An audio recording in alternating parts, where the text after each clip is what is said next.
10ஆம் அதிகாரத்துக்கு வரும் பொழுது அப்போஸ்தலனாகிய பவுல் தம்மை குற்றப்படுத்தினவர்களுக்கு, பவுலை குற்றப்படுத்தினவர்களுக்கு இங்கே பதிலளிக்கிறார். 1, 2, 3 வசனங்களை வாசிக்கலாம். உங்களுக்கு முன்பாக இருக்கும்போது தாழ்மையும் தூரத்தில் இருக்கும்போது உங்கள் மேல் கண்டிப்பாயும் இருக்கிற பவுலாகிய நான் கிறிஸ்துவின் சாந்தத்தையும் தயவை முன்னிட்டு உங்களுக்கு புத்தி சொல்லுகிறேன்.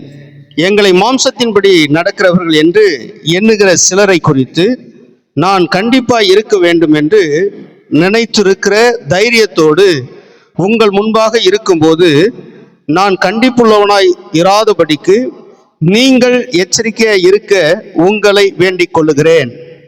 நாங்கள் மாம்சத்தில் நடக்கிறவர்களாய் இருந்தும் மாம்சத்தின்படி போர் செய்கிறவர்கள் அல்ல. எங்களுடைய போர் ஆயுதங்கள் மாம்சத்துக்கு ஏற்றவைகளாய் இராமல் அரண்களை நிர்மூலமாக்குகிறதுக்கு தேவ பலமுள்ளவர்களாய் இருக்கிறது. அரண்களை நிர்மூலமாக்குகிறதற்கு தேவ பலனாய் இருக்கிறது. சிலர் பவுலினுடைய ஊழியத்தை குறை சொன்னாங்க. அந்த பின்னணி கொஞ்சம் சொல்றோம், கேளுங்க. சபை உருவாயிடுச்சா? There was a great move. Yesunathar 30 AD 30 மரிச்சாரா? அடுத்த 20 வருஷம் கிரேட் மூவ். ஏசுநாதரை உயிரோட பார்த்தவங்க உயிரோட இருக்கிறாங்க. அவர் தண்ணி மேல நடந்ததை பார்த்தவங்க உயிரோட இருக்கிறாங்க. 5 அப்ப 2 மீன் 5000 பேருக்கு கொடுத்ததை சாப்பிட்டவங்க உயிரோட இருக்கிறாங்க. நான் சொல்றது புரியுதா?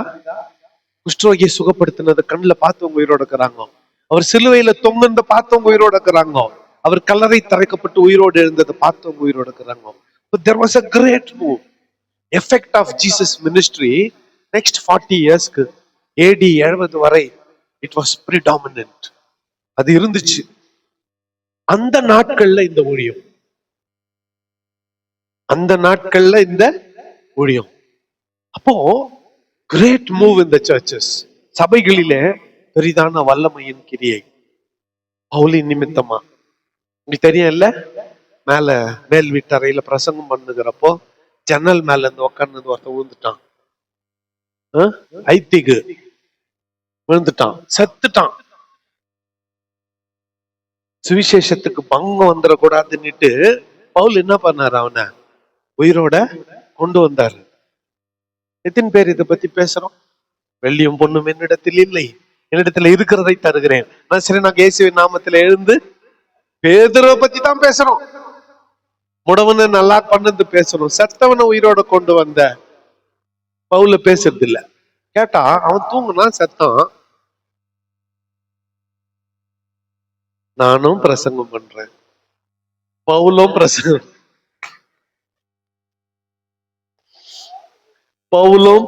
பண்ணாரு. தப்பி தவறி விழுந்துடாதீங்க. பவுல் கிட்ட இந்த வல்லமெல்லாம் நம்ம கிட்ட இல்ல. அதனால்தான் சொல்றேன், யாரும் தூங்காதீங்க. விழுந்தீங்கன்னா என்னால உங்களை எழுப்ப முடியாது. பவுல் பிரசங்கம்.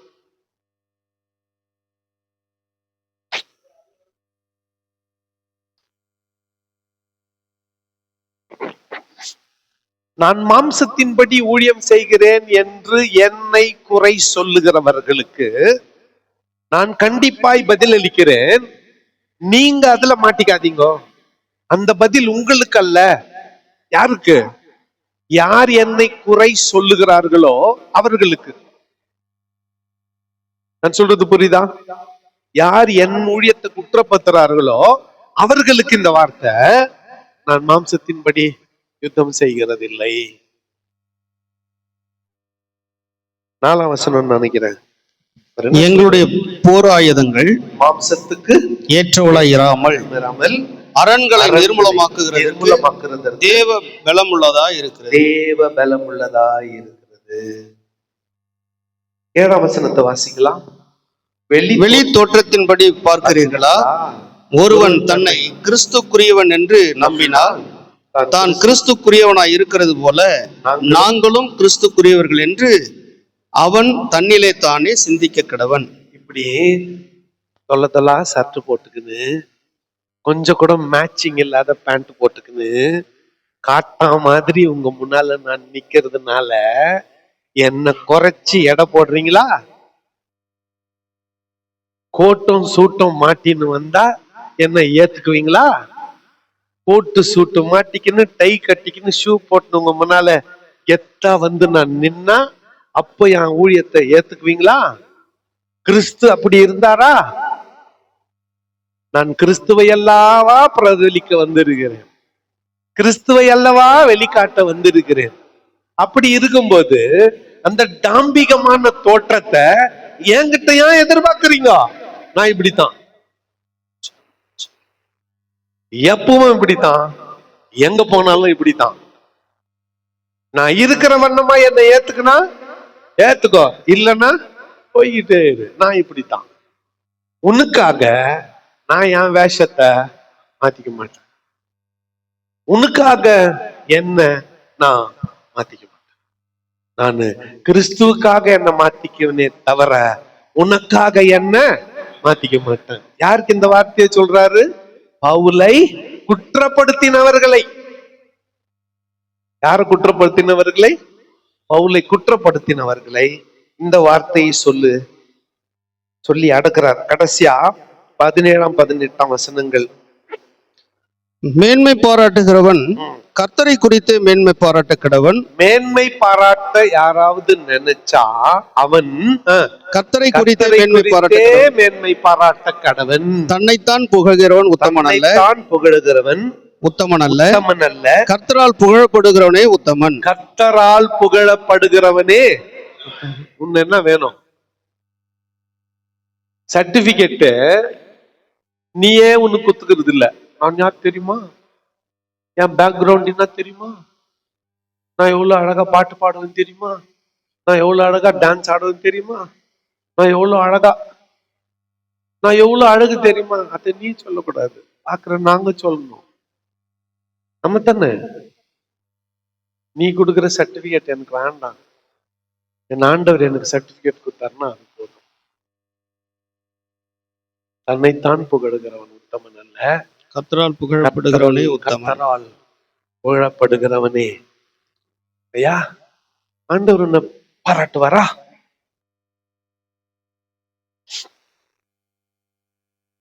அவர் வீட்டுக்கு போனா ஆண்டவர் உன்னை பாராட்டுவாரா? You step into heaven, will God appreciate you? எனக்கு பதில் சொல்ல வேணாம். 11ஆம் அதிகாரம். என் புத்தியினத்தை நீங்கள் சற்றே சகித்தால் நலமாயிருக்கும், என்னை சகித்தும் இருக்கிறீர்களே. நான் உங்களை கற்புள்ள கன்னிகையாக கிறிஸ்து என்னும் ஒரே புருஷனுக்கு ஒப்பு கொடுக்க நியமித்தபடியால் உங்களுக்காக தேவ வைராக்கியம் கொண்டிருக்கிறேன். ஆகிலும் சர்வமானது தன்னுடைய தந்திரத்தினாலே ஏவாளை வஞ்சித்தது போல உங்கள் மனதும் கிறிஸ்துவை பற்றிய உண்மையினின்று விலகும்படி கெடுக்கப்படுமோ என்று பயந்திருக்கிறேன். எப்படியெனில் உங்களிடத்தில் வருகிறவன் நாங்கள் பிரசங்கியாத வேறொரு இயேசுவை பிரசங்கித்தானால், அல்லது நீங்கள் பெற்றிராத வேறொரு ஆவியும் நீங்கள் ஏற்றுக்கொள்ளாத வேறொரு சுவிசேஷத்தையும் பெற்றீர்களானால் நன்றாய் சகித்திருப்பீர்களே. மகா பிரதான அப்போஸ்தலரிலும் நான் ஒன்றிலும் குறைவுள்ளவன் என்று எண்ணுகிறேன். நான் பேச்சிலே கல்லாதவனாய் இருந்தாலும் அறிவிலே கல்லாதவன் அல்ல. எந்த விஷயத்திலும் எல்லாருக்கும் முன்பாகவும் உங்களுக்குள்ளே நாங்கள் வெளிப்பட்டிருக்கிறோமே. போதும். அப்போஸ்தலரை விட நான் எந்த விதத்திலையும் குறைஞ்சவன் இல்லை. ஒருவேளை எனக்கு நயவசனிப்போட பேச தெரியாது, ஆனா மற்ற எல்லாரிலும் நான் கற்றவன், நான் கல்லாதவன் அல்ல. கமாலியலின் பாதத்திலே படித்தவன் நான். எனக்கு மற்றவங்கள மாதிரி நரித்தனமா பேச தெரியாது. அதுக்காக எனக்கு ஒண்ணுமே தெரியாதுன்னு நினைச்சிடாத. எல்லாம் தெரிஞ்சிட்டு தான் நான் இப்படி பேசுறேன். கர்த்தர் உங்களை இந்த நாளிலே ஆசீர்வதிப்பாராக. அருமையான ஆண்டவருடைய பிள்ளைகளே, கர்த்தர் தம்முடைய பெரிதான கிருபையினாலே உங்களை இந்த இடத்திற்கு கொண்டு வந்து சேர்த்திருக்கிறார் அல்லவா? அவருடைய கிருபை மேலானது அல்லவா? அவருடைய இரக்கம் அளவிட முடியாதது அல்லவா? அப்படின்னு 3 நாள்ல நான் பேசினுக்கிறேன்னு வச்சுக்கோங்களேன், கேட்கறதுக்கு நல்லா இருக்கும். என்ன கத்துன்னு போவீங்க? நல்ல வேலை அல்லவான்ட்டீங்க, அல்வான்னு சொல்லாத. புரியுதா? இன்னைக்கு உலக பெரும் பிரசித்தி பெற்ற டிவி பிரசங்கியா இருங்க, பிரசங்கெல்லாம் எப்படி இருக்குது? எப்படி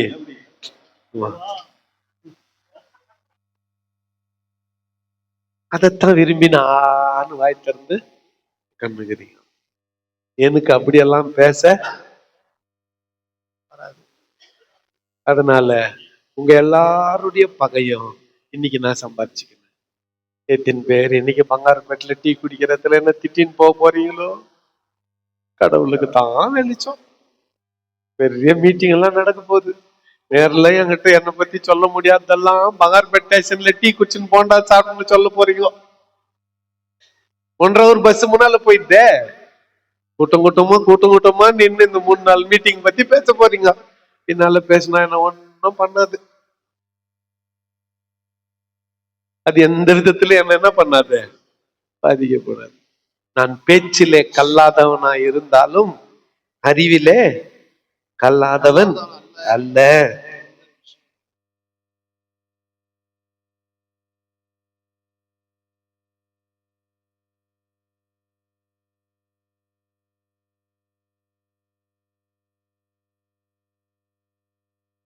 கொஞ்சம் பவுல் தன்னை குறித்து சொல்லுகிறார். 24 படிக்கலாம்.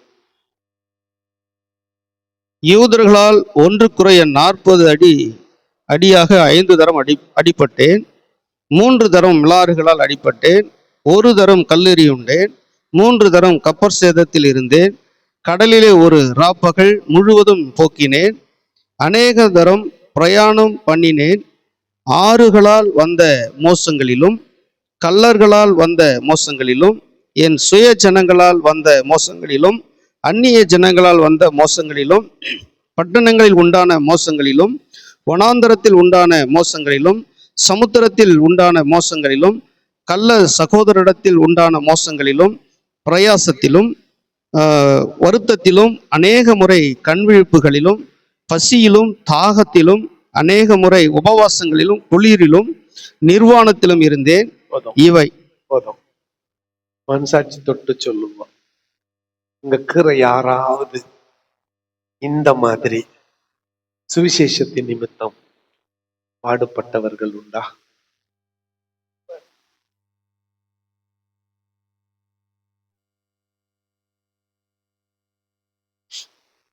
யாராவது ஒருத்தர்?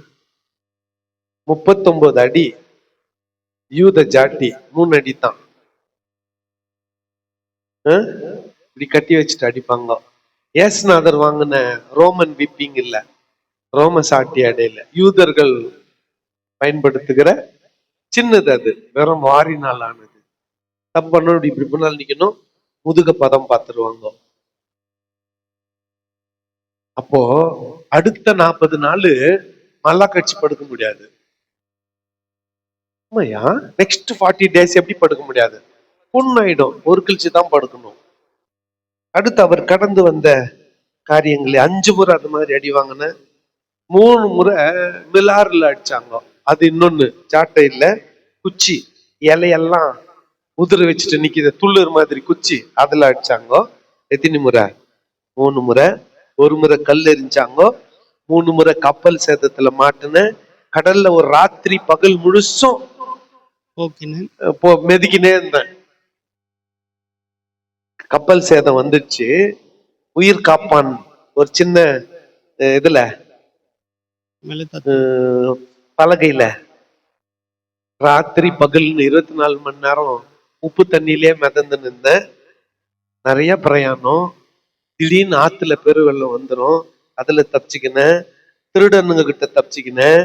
சுய ஜனங்களால் வந்த மோசத்துல தப்பிச்சுக்கினேன். அந்நிய ஜனத்தால் வந்த மோசத்தால் தப்பிச்சுக்கினேன்.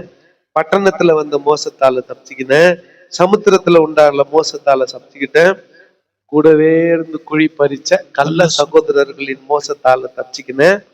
பிரயாணத்திலும் வருஷத்திலும் அநேக முறை கண் விழிப்பிலும் பசியிலும் தாகத்திலும் அநேக முறை உபவாசங்களிலும் குளிரிலும் நிர்வாணத்திலும் இருந்தேன். இந்த லிஸ்ட் யாருன்னா கொடுக்க முடியுமா? ஒன்னுல அவுட் ஆயிடும்.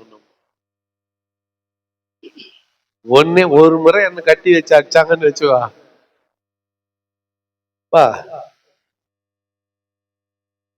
வேஷநாதர் உமுக்கும் ஒரு கும்பிடு சாமி என்ன பிரியா விட்டா போதும்னு போயிடும். மாட்டேன் சொல்றேன், ஒரு அடிக்கவா போயிடுவோம். ஆனா பவுலை மாதிரி என்டியூரன்ஸ் சகித்து கொண்டவர்கள் யார்? அப்படியெல்லாம் கஷ்டப்பட்டவன்டா, என்ன நீங்க குற்றப்படுத்தாதீங்க. கேபா தொடங்கி யாரு? பேதுரு தொடங்கி என்ன குற்றப்படுத்த ஒருத்தனுக்கும் அருகதி இல்லை. என்ன மாதிரி ஒருத்தனும் பிரயாசப்பட்டதில்லை. அது மாத்திரமா 12ஆம் அதிகாரத்துக்கு வரும் பொழுது மேன்மை பாராட்டுகிறது எனக்கு தகுதி அல்லவே, ஆகிலும் கர்த்தர் அருளிய தரிசனங்களையும் வெளிப்படுதல்களையும் சொல்லுகிறேன். இங்க பவுல் பாருங்க, கிறிஸ்துவுக்குள் ஒரு மனுஷனை அறிவேன். அவன் 14 வருஷத்திற்கு முன்னே 3ஆம் வானம் வரைக்கும் எடுக்கப்பட்டான். அவன் சரீரத்தில் இருந்தானோ சரீரத்துக்கு புறம்பாய் இருந்தானோ அதை அறியேன், தேவன் அறிவார். அந்த மனுஷன் பரதேசிக்குள் எடுக்கப்பட்டு மனுஷர் பேசப்படாததும் வாக்கு கெட்டாததும் ஆகிய வார்த்தைகளை கேட்டான் என்று அறிந்திருக்கிறேன். அவன் சரீரத்தில் இருந்தானோ சரீரத்துக்கு புறம்பாய் இருந்தானோ அதை அறியேன், தேவன் அறிவார்.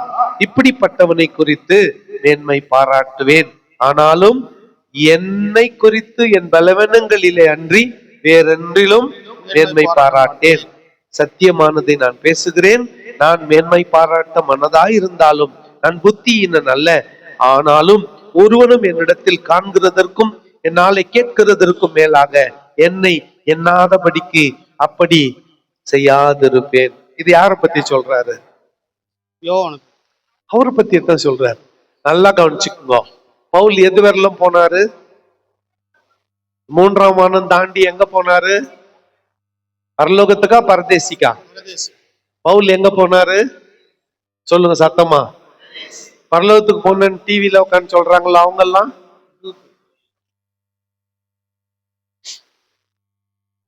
ஆனா என்ன பொய்ன்றீங்களே? பவுல் எது வரலும் போனாரு? எது வரலும் போனாரு? நம்ம செத்தா எங்க போவோம்? பரதேசிக்கா பரலோகத்துக்கா? பரதேசிக்கா பரலோகத்துக்கா? பரதேசிக்கு. போயிட்டு வந்தவங்க எல்லாம் போயிருந்தா எது வரலும் போயிருப்பாங்க? பரதேசி வரைக்கும் இல்ல. அந்த தாத்தா போன் போட்டு சொல்லிடுப்பா, ஏமாத்து போதும், பவுலே போவாத இடத்துக்கு நீ எப்படி போயிருப்ப? கொஞ்சம் செட் ஆயிட்டாரா? பவுலே போகாத இடத்துக்கு நீ எப்படி போயிருப்ப? நீ போன இடம் சேர்த்தானா பாத்துக்கோ அப்படின்னு கொஞ்சம் சொல்லுங்க அவருக்கு. என்ன அன்று செய்யா வேஷமா? ஓகே. அடுத்து பவுல் இன்னொன்னு சொல்றாரு, அதை வாசிக்கலாம். 8, 7, 8, 9. அன்றியும் எனக்கு வெளிப்படுத்தப்பட்டவர்களுக்குரிய மேன்மை நிமித்தம் நான் என்னை உயர்த்தாதபடிக்கு என் மாம்சத்திலே ஒரு முள் கொடுக்கப்பட்டிருக்கிறது. என்னை நான் உயர்த்தாதபடிக்கு அது என்னை கொட்டும் சாத்தானுடைய தூதனாயிருக்கிறது. அது என்னை விட்டு நீங்கும்படிக்கு நான் 3 தரம் கர்த்தரிடத்தில் வேண்டிக் கொண்டேன். அதற்கு அவர், என் கிருபை உனக்கு போதும், பலவீனத்திலே என் பலன் பூரணமாய் விளங்கும் என்றார். ஆகையால் கிறிஸ்துவின் வல்லமை என் மேல் தங்கும்படி என் பலவீனங்களை குறித்து நான் மிகவும் சந்தோஷமாய் மேன்மை பாராட்டுவேன். இன்னைக்கு காலையில நான் வந்தப்போ ஃபர்ஸ்ட் இந்த டவுல தேடி பக்கத்துல வச்சுக்கினேன். ஏன்னா நேத்து ஜூஸ் குடிச்சு அப்புறம் லெமன் சோடா குடிச்சதுனால என்ன பிடிச்சிக்கிச்சு, கோல்டு பிடிச்சிக்கிச்சு. காலையில இருந்து தும்மல் வர ஆரம்பிச்சுச்சா. நம்ம உடம்ப பத்தி நம்மளுக்கு தெரியும். தும்மல் வர ஆரம்பிச்சிச்சுன்னா அடுத்து மூக்குல என்ன ஆகும், ஒழுகும். அடுத்து என்ன ஆகும், நெக்ஸ்ட் தும்பல் வரும். அப்பப்போ மூக்கு அடிச்சுக்கும், மூக்கு சிந்தணும். இப்படி நான் சிந்திந்தப்போ என்ன எவ்வளவு கேவலமா பாத்தீங்க தெரியுமா? சிலரு சந்திசிக்கிறப்ப மூக்கு எப்படி சிந்தின்கிறான் அப்படின்ட்டு பாத்தீங்க.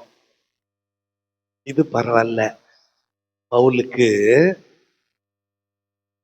பல கருத்துக்கள் இருக்கு. அதுல ஒரு கருத்து பொருத்தமான கருத்து, அதை மட்டும் சொல்றேன். வேற இடத்துல பவுல் சொல்றாரு, உங்கள் கண்களை பிடுங்கி எனக்கு தர வேண்டும் என்கின்ற நிலை இருந்தால் அதை சந்தோஷமாய் கொடுப்பதற்கு விருப்பமாய் இருந்தீர்கள்னு அங்க எழுதுனதுனால இங்க கனெக்ஷன் பண்ணி சொல்றேன். பட்ட பகல்ல சூரியனை விட அதிகமான வெளிச்சத்தை பவுலு பார்த்துட்டதுனால கண்ணு கெட்டு போச்சு. மெட்ராஸ் ஐன்னு நினைச்சுக்கோங்களேன். என்னது மெட்ராஸ் ஐ? இந்த கண்ணுல 2 ஓரத்துலயும் கோலி குண்டு சைஸுக்கு வெள்ளையா அழுக்கு சேர்ந்துருமா அவர் பேசின்னு இருக்கிறோம். அப்ப எப்பவுமே ஒரு கைக்குட்டை வச்சு நிற்பாரு, பேசிக்கினே அதை தொடச்சு நிற்பாரு. கண்ணுக்கிட்ட அழுக்கு சேரும்ல, அது பாக்குறதுக்கு எப்படி இருக்கும்? நான் மூக்கு சிந்தனை அருவருப்பா பாத்தீங்கல்ல, அப்படி அருவருப்பா இருக்கும். பவுல் சொல்றாரு, நான் இப்படி போட்டு ஒரு தரிசனத்தை கண்டனே. 3ஆம் வாரம் போய் பரதேசி வரலும் போய் ஒரு தரிசனத்தை கண்டனே. அந்த தரிசனத்தின் நிமித்தமாய் நான் என்னை மேன்மை பாராட்டாதபடி ஒரு முள்ள சாத்தான் வச்சான். அது எப்பவுமே என்ன என்ன பண்ணி நின்ச்சு, ஒத்தி நின்ச்சு. ஆனா நீங்க ஆண்டவர்கிட்ட 3 முறை ஜெபம் பண்ண, ஆண்டவரே இந்த முள்ள என்னை விட்டு நீங்கும்னு ஆண்டவர் சொன்னாரு. இன்னொரு முறை அதை பத்தி என்கிட்ட பேசாது. பழைய ஏற்பாட்டுல கூட ஒரு உதாரணம் இருக்குது. நானு என் கிருபை உனக்கு போதும், ரொம்ப ஃபேமஸ் வசமா இது. என் கிருபை உமக்கு போதும், பலனும்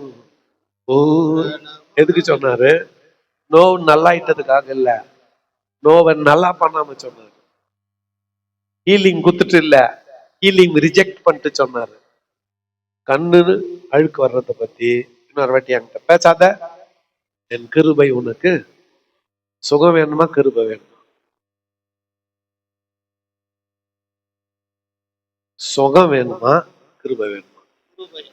நல்லா தைரியமா அம்மா பாதுகாப்பா டான்ஸ் ஆடுறாங்க, ரெண்டும் வேணுமா?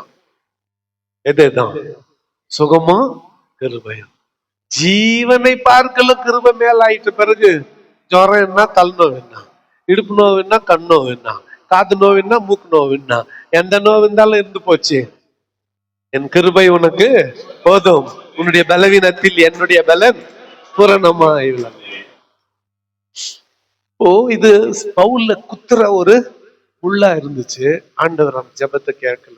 மோசே கூட ஜெபம் பண்ணான், ஆண்டவரே நான் கானானுக்குள்ள ஒரு வாட்டியாவது கால் வச்சிருந்தேன், திரும்பி இத பத்தி பேசாது.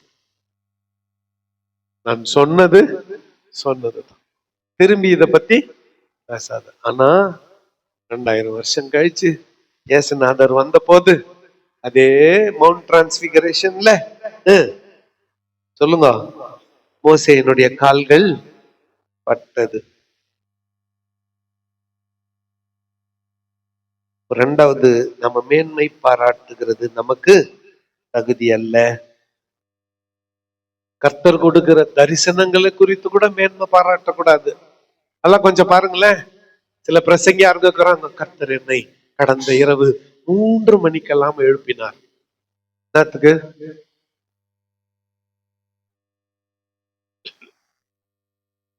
என்னத்துக்கு எழுப்பினாரு? மனசாட்சி தொட்டுன்னு சொல்லுவோம். கர்த்தர் எழுப்பினாரா? கர்த்தர் எழுப்பினாரா? அதுக்கு ஏன்ச்சா அவர் எழுப்பிருந்தாவே கிட்டும். அத்தையான்னு சொல்ற, அதுல என்ன உனக்கு பெருமை? அதுல என்ன உனக்கு பெருமை? எழும்புதுன்னு அந்த 3 மணிக்கு ஏஞ்சதனுடைய பலனை நீ அடைந்தாயிற்று. உபவாசம் நீ சொன்னா, உபவாசத்தின் பலன் ஜெபம் பண்றன்னு நீ சொன்னா, ஜபத்தின் பலனை அடைந்தாயிற்று. மேன்மை பாராட்டல் எங்கே?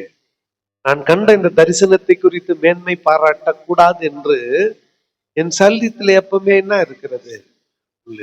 ஆண்டவரும் கைவிட்டாருன்றதை விட ஆண்டவரை ரிஜெக்ட் பண்ணிட்டாரு. என் கிருபை உனக்கு போதும், உன்னுடைய பலவீனத்திலே என்னுடைய பலன் பூரணமாய் விளங்கும் என்று சொல்லிவிட்டார். 13ஆம் அதிகாரத்துக்கு வரும் பொழுது, இந்த 3ஆம் தரமும் நான் உங்களிடத்திற்கு வருகிறேன், சகல காரியங்களும் 2-3 சாட்சிகளுடைய வாக்கினால் நிலைவரப்படும். நான் 2ஆம் தரம் உங்களிடத்தில் இருந்தபோது சொன்னது போல இப்பொழுது தூரமாயிருந்தும் உங்களிடத்தில் இருக்கிறவனாக நான் மறுபடியும் வந்தால் தப்ப விட மாட்டேன் என்று முன்பு பாவம் செய்தவர்களுக்கும் மற்ற எல்லாருக்கும் முன்னறிவித்து எழுதுகிறேன்.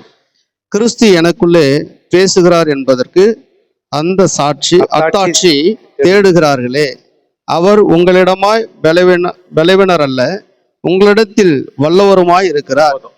பவுல் 3வது முறை கொரிந்து பட்டணத்துக்கு போறதுக்கு பிளான் பண்றார். முதல் வசனத்துல ஃபர்ஸ்ட் வெர்ஸ், இந்த 3ஆம் தரம் நான் உங்களிடத்திற்கு வருகிறேன், சகல காரியங்களும் 2-3 சாட்சிகளுடைய வாக்கில் நிலவரப்படும். நான் நேர்ல வந்து உங்க எல்லாரையும் கன்வின்ஸ் பண்றேன். நானு சுயமா பேசுறதில்ல, கிறிஸ்துவை கொண்டுதான் உங்களோடு நான் பேசுகிறேன்.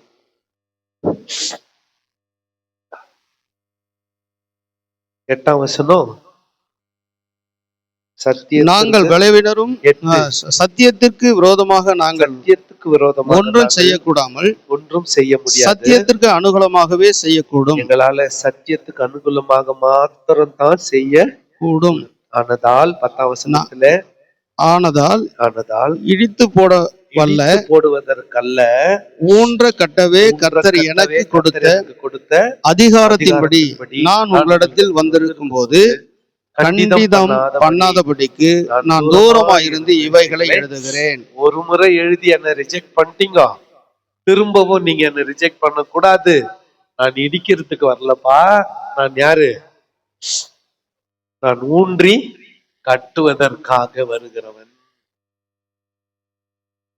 அன்பு ஊழியக்காரர்களே, உங்களுடைய அழைப்பு என்ன? கட்டுறதா இடிக்கிறதா? What is your call? கட்டுறதா இடிக்கிறது? எதை கட்டுறது, எதை இடிக்கிறது?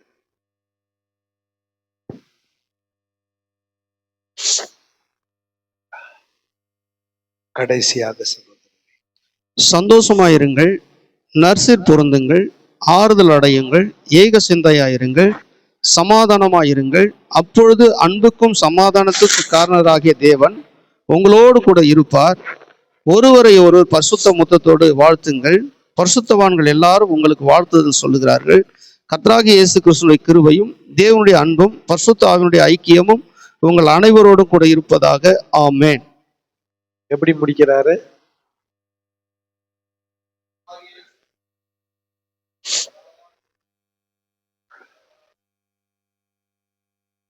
உங்கள் அனைவரோடும் இன்றும் என்றும் நம்முடைய கர்த்தராகிய இயேசு கிறிஸ்துவின் கிருபையும் பிதாவாகிய தேவனுடைய அன்பும் பரிசுத்த ஆவியினுடைய ஐக்கியமும் அனைவரோடு கூட இன்றும் என்றும் சதா காலம் இருப்பதாக. ஆமென். என் ஆத்துமாவே அது எங்கிருந்து வந்துச்சு? The grace of our Lord Jesus Christ. வழக்கமா பவுல் பெரும்பாலும் இப்படி சொல்லித்தான் முடிப்பாரு. இது பவுலின் பிளெஸிங்னு சொல்லுவாங்க. பவுல் கொடுத்த ஆசீர்வாதம். பெரும்பாலும் சபைகள்ல ஆராதனை முடிகிறப்போ பாஸ்டர் கொடுக்கிற ஆசீர்வாதம் எதுதான்? நாங்க ஆரோனின் ஆசீர்வாதத்தை தான் நாங்க எங்க சர்ச்சில் கொடுக்கறது. என்ன அது? கர்த்தர் நம்மை ஆசீர்வதித்து நம்மை ஆக்க கடவர்.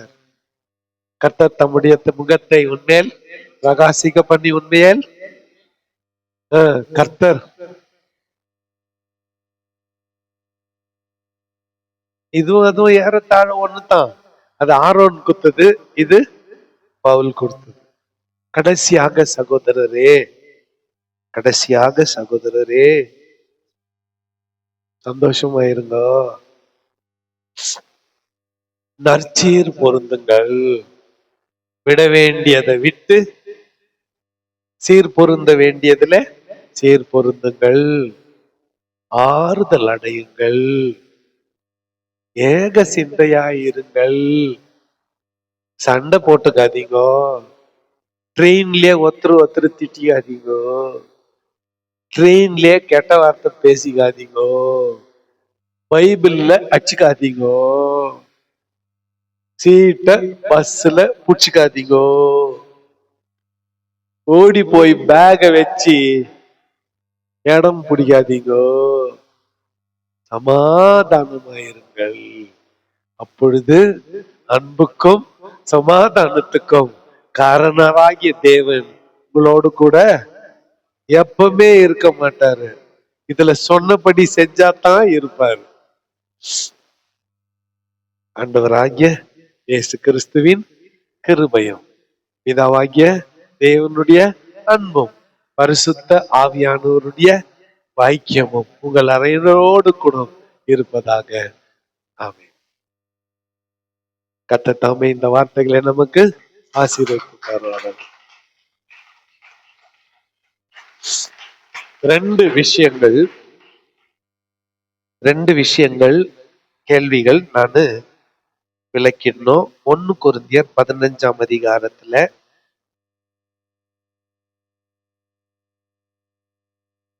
16ஆம் அதிகாரத்துல 2ஆம் வசனம். 1 கொரிந்தியர் 16:2 படிங்க.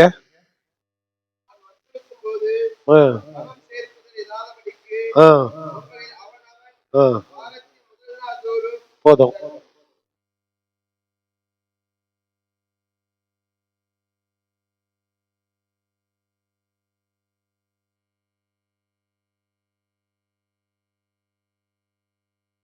ஓய்வு நாள் என்னைக்கு? பழைய ஏற்பாட்டின்படி ஓய்வு நாள் என்னைக்கு? அது என்னைக்கு? வெள்ளிக்கிழமை சாயந்தரம் 6 மணில இருந்து சனிக்கிழமை சாயந்தரம் 6 மணி வரலாம். யூதர்கள் ஓய்வு நாள் எது? வெள்ளிக்கிழமை சாயந்தரம் 6 மணில இருந்து சனிக்கிழமை சாயந்தரம் 6 மணி. சரி, சபை கூடுதல் என்னைக்கு சொல்லுங்க. நம்முடைய சபைக்கு தலைவர் யாரு? அவர் என்னைக்கு உயிர் தெழுந்தாரு? ஆகவே சபை கூடுதல் எந்த நாளா மாறிடுச்சு? வாரத்தின் முதல் நாளா மாறிடுச்சு. அப்போ 7th டே அட்வென்டிஸ்ட்காரு சனிக்கிழமை தான் ஆண்டவரை ஆராதிக்கணும்னு உங்ககிட்ட ஆர்கியூமெண்ட் பண்ணா 1 கொரிந்தியர் 16:2 படி ஆதி அப்போஸ்தல சபை வாரத்தின் முதல் நாள் தான் கூடுச்சு அப்படின்னு பதில் அளிக்கலாம். யாருக்கு? ஓகேவா? புரிஞ்சுச்சா? ஓய்வு நாளை குறித்த விவாதம் வரும் பொழுது இந்த வசனத்தை பயன்படுத்தலாம். ஓகேவா? கர்த்தருடைய நாள். ஆமா. அடுத்த ஆவி, ஆத்துமா, சரீரம். இதுல ஆவி கொஞ்சம் எக்ஸ்பிளைன் பண்ணுன்னு ஒருத்தர் டவுட் கேட்டாங்க. இருக்கிறாரா ஐயா? இருக்கிறாரா? டவுட் கேட்டுங்கிறாங்களா? சரி, இது ஒரு முட்டை. என்னது இது? முட்டை. உள்ள மஞ்சள் கரு, உள்ள என்ன சொல்லுங்க? மஞ்சள் கரு, ரைட். வெளியே இருக்கிறதுன்னா மஞ்சள் கருக்கு வெளியே இருக்கிறதுன்னா வெள்ளை கரு. ஓகே, மஞ்சள் கரு ஆத்துமா,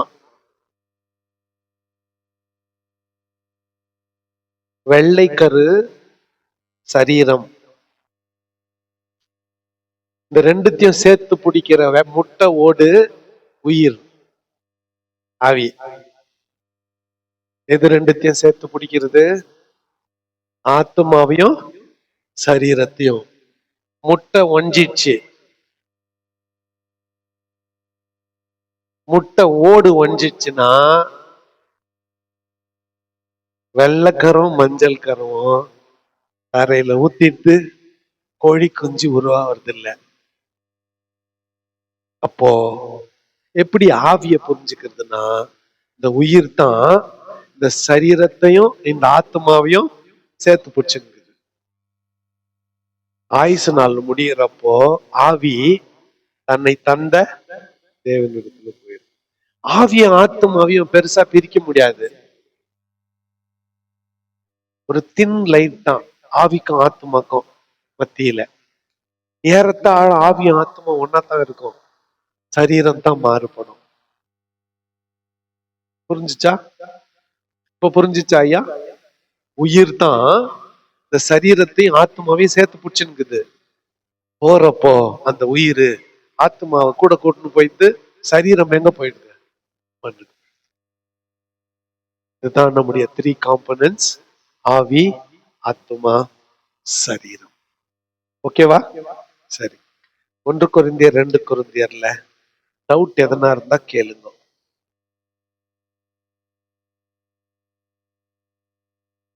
என்ன 51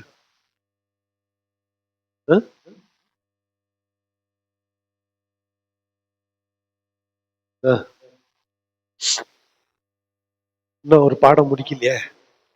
ஜெஃப்ரியா வரமா சத்தனை எடுக்க போறாரு. அவர் மூலமா தெளிவா தெரிஞ்சுக்கலாம்.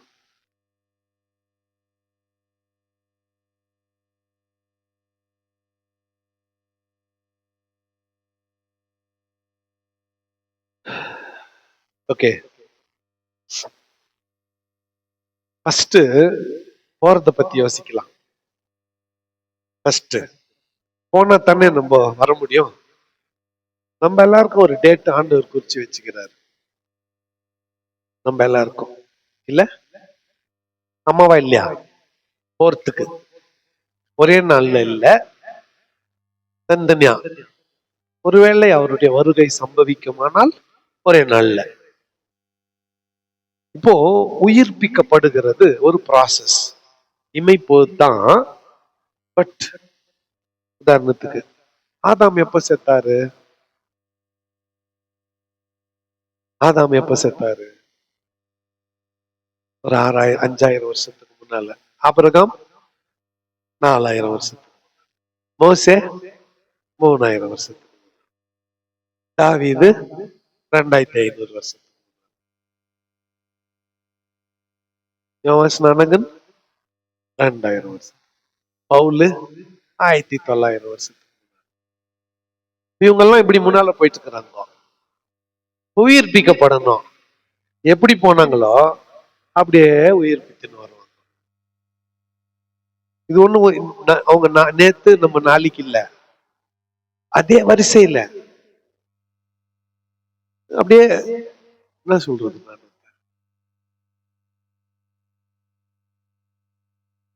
ஆபேலுக்கே போயிட்டீங்களா நீங்க? சரி, ஆபேல் தான் ஃபர்ஸ்ட்னு வச்சுக்கலாமே. என்ன இப்போ ஃபர்ஸ்ட் ஆபேல், அப்புறமா வரிசையா எல்லாம். விஷயம் இதுக்கும் அதுக்கும் ஒன்றும் ரொம்ப ஒரு யுகமாக போறது இல்ல. Matter of few seconds. Matter of few seconds. சீட்டு கட்டு அடிக்கிட்டீங்க வரிசையா, புரிஞ்சுக்கிறதுக்காக. சீட்டு கட்டு வரிசையா அடிக்கிட்டு இருக்குது. ஒண்ணு சாஞ்சா சைக்கிள் ஸ்டாண்ட்ல சாஞ்சிட்டு இருக்குது. ஃபர்ஸ்ட் ஆதாம் சாஞ்சான், தூக்கி நிறுத்தணும். அடியில மாட்டினுக்கிற சைக்கிள்ல ஃபர்ஸ்ட் தூக்குவோம். ஃபர்ஸ்ட் தூணிச்சு அதை தானே. ஒண்ணு ஒண்ணா தூக்கின்னு வந்தா கட்சி சைக்கிள் நிக்க போகுது. நம்ம கட்சி சைக்கிள் அது வரும். ஃபர்ஸ்ட் சைக்கிள் ஆதாம இல்ல நம்ம சொன்ன மாதிரி ஆபேல், அவன் ஏஞ்சுக்கிட்டோம். ஆபிரகாம் ஏஞ்சுக்கிட்டோம். ஈசாக்கு யாக்கோபெல்லாம் ஏஞ்சுக்கிட்டோம். நம்ம கொஞ்சம் லேட்டா போனோம், கொஞ்சம் லேட்டா ஏஞ்சுக்கலாம். எப்போ பஸ்ல ஏறினாலும் நான் விசில் அடிச்சா தான் பஸ் போகுது.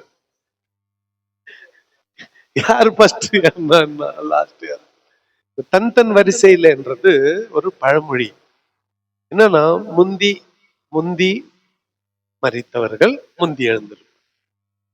அந்த வரிசை அப்படியே வரிசை, அதுவும் it's not going to take அப்படியே ரொம்ப நாளெல்லாம் ஆக போறது இல்லை.